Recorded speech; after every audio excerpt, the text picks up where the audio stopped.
Hello dear guys, welcome to my YouTube channel with a new video. আশা করি মহান সৃষ্টিকর্তার কৃপায় আপনারা সকলে ভালোই আছেন।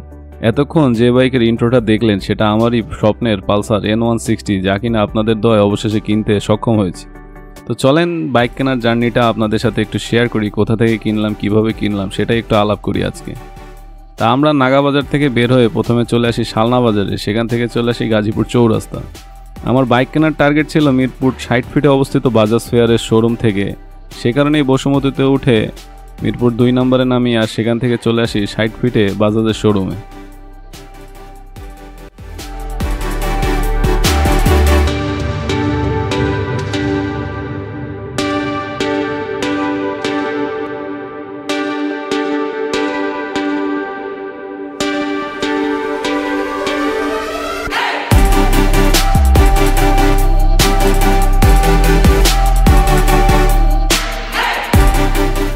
পালসার N160 এর চাহিদা দিন দিন এতই বাড়তেছে যে ব্ল্যাক কালারের মাত্র 3টা ইউনিট অ্যাভেলেবেল পাই শোরুমে আমরা। এর মধ্যে একটা সিলেক্ট করে পেমেন্টের কাজ শেষ করে এটা সার্ভিসিংয়ে দিয়ে আমরা বের হয়ে যাই, কারণ আমাদের যেতে হবে গাজীপুরে। এরপর চলে আসি পেট্রোল পাম্পে তাকে অকটেন খাওয়ানোর জন্য। তারপর সেটাই হয় যার আশা ছিল না, বৃষ্টি নেমে যায়, নতুন গাড়ি, এর মধ্যে বৃষ্টি কাদায় মাখামাখি হবে, এর জন্য একটু তো খারাপ লাগতেছে। বৃষ্টি কমা পর্যন্ত আমরা মিরপুর থেকে খাওয়া দাওয়া শেষ করে অপেক্ষা করতে থাকি। বৃষ্টি শেষ হলেই আমরা বেরিয়ে যাই গাজীপুরের উদ্দেশ্যে। আমার বাইকটা চালাচ্ছে আমার সবচাইতে ট্রাস্টেড একজন মানুষ, সে আবার আমার কলিগও বটে। তার পারমিশন পেলে কখনো তাকে আপনাদের সামনে নিয়ে আসব। আর আমি আছি আমার আরেক কলিগের বাইকে, এই 2টা বাইক নিয়ে যাচ্ছিলাম গাজীপুরে।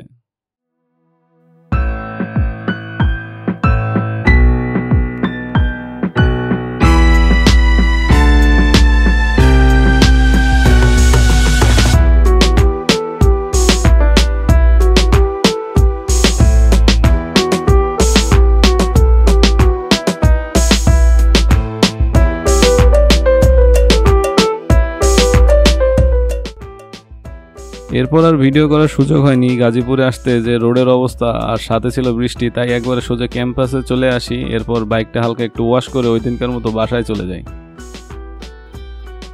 এর পরের দিন নিজের বাইক নিয়ে বের হই, সাথে ছিল আমার ছোট ভাই। দুজনে মিলে বেরিয়েছিলাম গাজীপুরে একটু নিজের হাত ক্লিয়ার করার জন্য। এর আগে গাড়ি চালাতে পারতাম, বাট নিজের গাড়ি ছিল না, ওরকমভাবে কোনো কন্টিনিউয়াসলি চালানো হয় নাই, তাই একটু আস্তে আস্তে চালাচ্ছি। আরও ব্রেক ইন পিরিয়ড মেনটেন করতে হবে।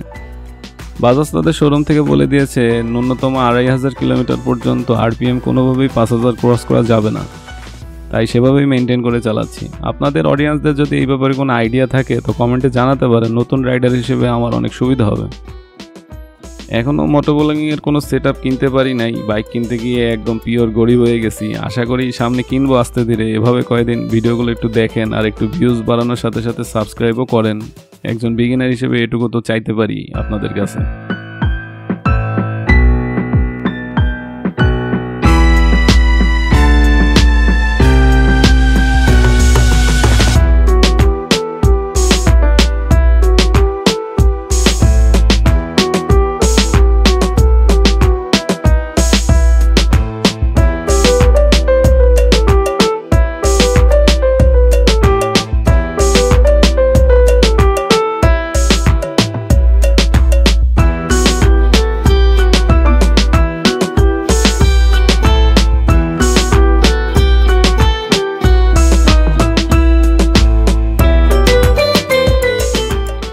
কাছে একটা গাড়ি থাকলে কত দিকেই না যাইতে মন চায়। আর এই গাড়ি সম্পর্কে কি আর বলবো, সেই 1 বছর থেকে রিভিউ দেখতে দেখতে আমার পুরো ইউটিউব হিস্ট্রি এই গাড়িতেই ভরা। আজকে সৌভাগ্য হলো এরকম একটা গাড়ি নিজের কাছে আনার। আর একদম অনভিজ্ঞ হিসেবে কি আর রিভিউ দেবো এই গাড়ির। এত স্মুথ এই গাড়িটা, চালানোর সময় সামনের সাসপেনশন বলতে গেলে এক কথায় মাখন। এত ভাঙাচোরা রাস্তায় চালালাম, সেই একটা এক্সপিরিয়েন্স দিয়েছিল। তো নতুন গাড়ি কিছুক্ষণ পরপরই হিট হয়ে যাচ্ছিল আর মোবিল ইন্ডিকেটরের সাইনটা জ্বলে উঠতেছিল, তবে একটু ব্রেক দিলে এই সাইনটা আবার চলে যাচ্ছিল। আর এই গাড়ির সাউন্ড, আপনার পাশ দিয়ে এই গাড়ি গেলে আপনি একবার হলেও ঘুরে তাকাবেনই।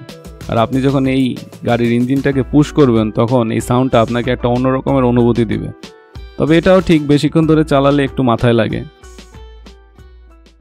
রাইড করতে করতে চলে আসে এসব মহৎ ব্যক্তিদের এলাকায়। সামনে দেখি একচেটিয়া তাদের রাজত্ব। তাদের দেখার জন্য আবার লোকজন গাড়ি থামিয়ে তাদের সাথে ছবিও তুলতেছে, কিন্তু আমার আসলে নতুন বাইক নিয়ে সাহস হয় নাই তাদের সামনে যাওয়ার, তাই ইউটার্ন নিয়ে ব্যাক করি।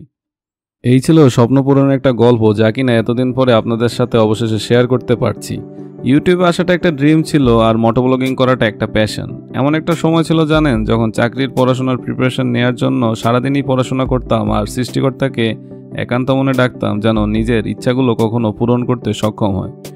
আমার এই স্বপ্ন পূরণে হাতে গোনা 2 থেকে 3 জন মানুষ সর্বদা আমার জন্য মহান সৃষ্টিকর্তাকে নিঃস্বার্থভাবে ডাকছেন, আর তার জন্যই আমি আজকে এখানে নিজের সব ইচ্ছা পূরণ করতে পারতেছি। জীবনে কোনো কিছু পেতে গেলে নিজের লক্ষ্যটা আগে স্থির করতে হয়, আর এরপরেই নিজের শ্রম, ধৈর্য সবকিছু এই লক্ষ্যকে সামনে রেখেই দিতে হয়। আপনাদেরকে লক্ষ্য করেই আমার এই জার্নি। আপনাদের গল্প, আমার গল্প, সব গল্প শেয়ার করে এই চ্যানেলটা সামনে নিয়ে যাব, এটাই আশা করতেছি। আজকে এখানেই শেষ করতেছি, দেখা হবে পরবর্তী কোনো নতুন ভিডিওতে। ততক্ষণ পর্যন্ত সবাই ভালো থাকবেন, সুস্থ থাকবেন। That's all for today. Thanks for watching.